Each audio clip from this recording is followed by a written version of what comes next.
Well, look at that. Thank you guys for getting us to 1,003 subscribers. It's been a long time coming, but I'm happy that we finally got there. And as a thank you to you guys, I'm gonna show you guys my most prized possession. This is a car I've had since before the channel was even created. I've always kept it off screen just because I wanted it to like really be worth me showing it, you know? And I don't want to talk too much, but I do want to give you guys a big thank you guys for 1,000 subscribers. I know it seems like a small number when you look at other people, but to me that's a lot. You know, I'm just doing this for fun, and it's nice to see that 1,000 of you guys kind of want to, you know, tune in every week when I post something, even though it may not be the most entertaining and I might stutter a million times, but thank you guys. This is a car I've had for over 5-6 years. I'm pretty sure I bought the car in 2017, so that's 9 years we're gonna have in this November. Throughout those 9 years, this car has seen a lot of work. It's the way you see it now. It's a little peak there. Let's not get ahead.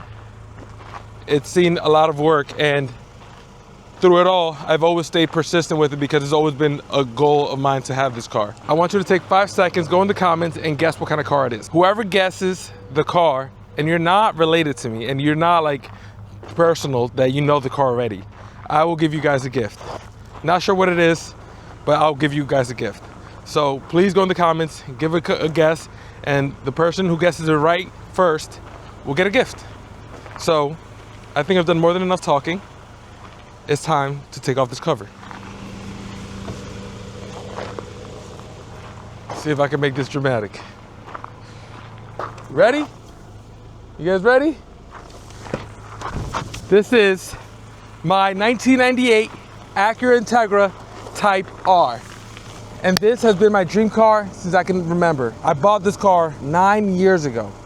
And the way you see it now is not how I got it. This car has a crazy history and a crazy past. I did own this car when I was a little bit younger, so I did cut some corners.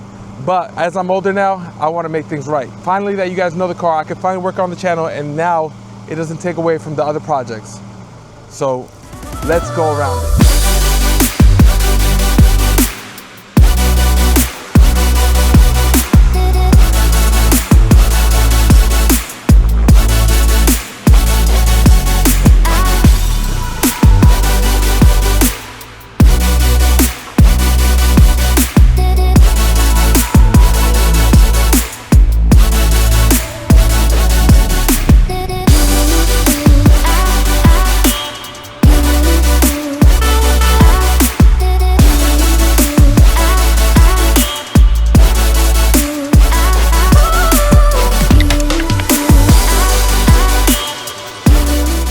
Now that you guys finally seen the car, what do you guys think? It's definitely not the cleanest example.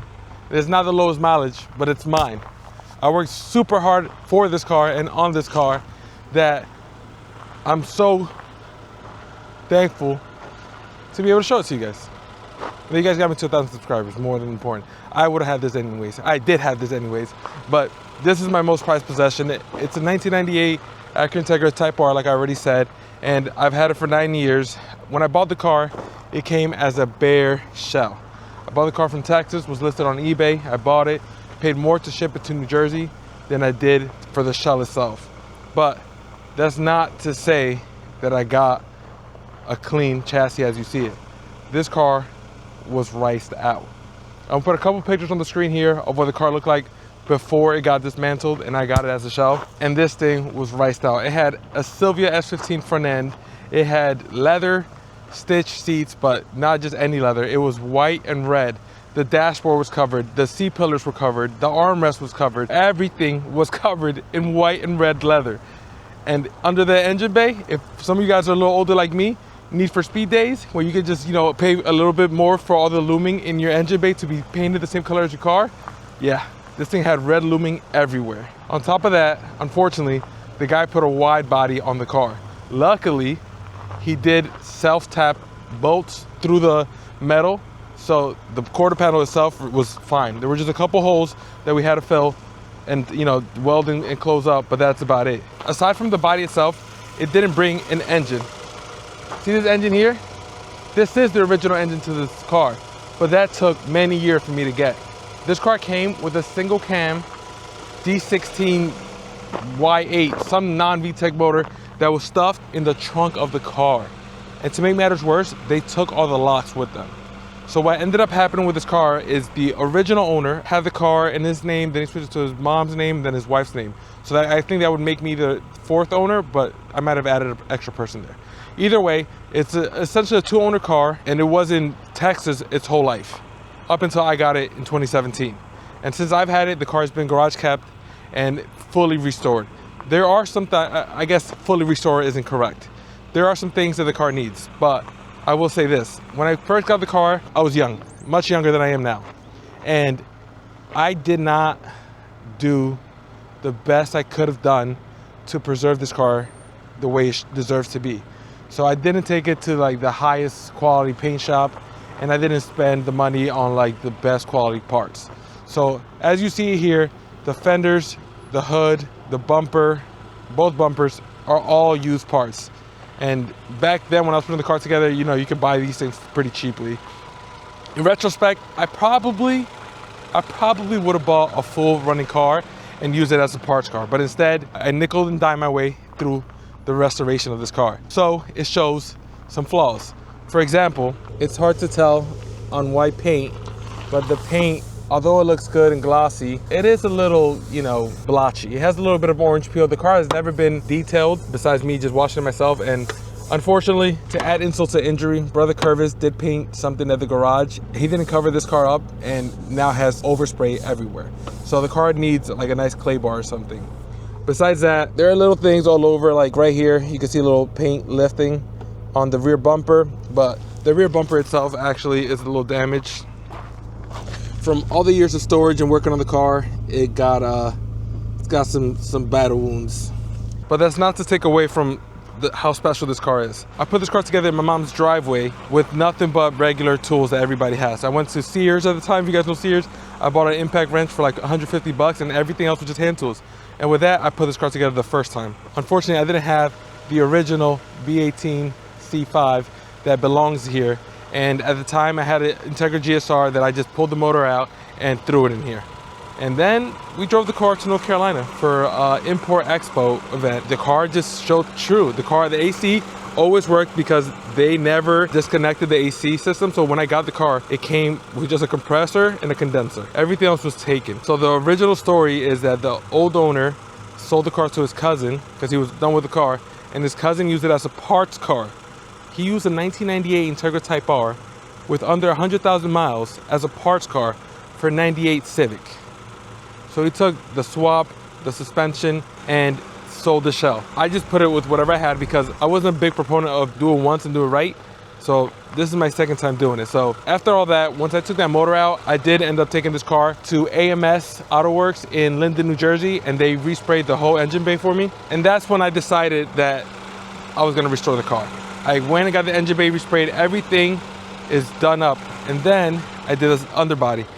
Every single bolt and nut under this car is brand new. And every single piece of suspension component is either brand spanking new or has been refreshed and powder coated with new bushings and everything under the car. So I have put all of my effort into this car. I've enjoyed it thoroughly. It just needs some buttoning up. And you would think some buttoning up means a little odds and ends, but I have this massive list at home that some of you guys may have noticed it in the back of some of our videos. And that's what I need to do to 100% restore this car. It's a lot of simple things such as, you know, just connecting the O2 sensor, installing the purge solenoid, and, you know, other minor things like that. However, I am thinking that if I'm doing it again, the suspension's redone, the engine bay's redone, the interior's redone, there's only one more thing to do: paint the car. And throughout the years, I've collected Honda replacement parts. So I have Honda replacement fenders, a hood. I had a bumper, but I used it on one of the other projects because I'm dedicated to just buying a brand new bumper for this car. It deserves it, it needs it. And there's some people around that still have them. They're a bit expensive, but it's relative to the car, you know. These aren't your regular $5,000 Integras, so you can spend $600 on a bumper, I guess. So now that you guys have heard the backstory, all the car's components, it's time that we go drive it.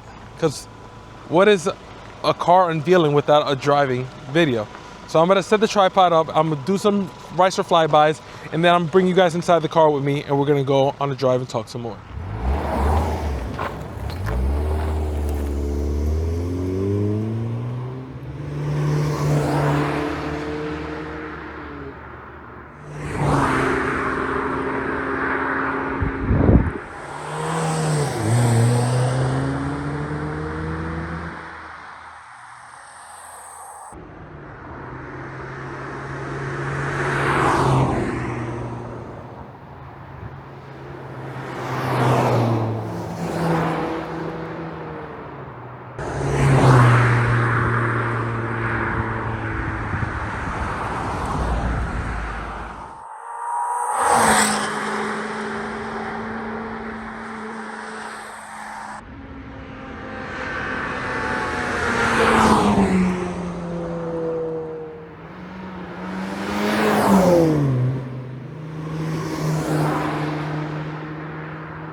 now that you guys have seen the car, heard a little bit about the backstory, and seen me do some extra flybys, what do you guys think we should do next?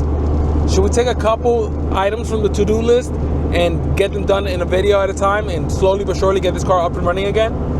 I don't know. Now that I have showed you guys this car, I kind of want to make it every video of this car, but like that's a little like dicey. But if this video does well, I will 1000% make more videos on the car.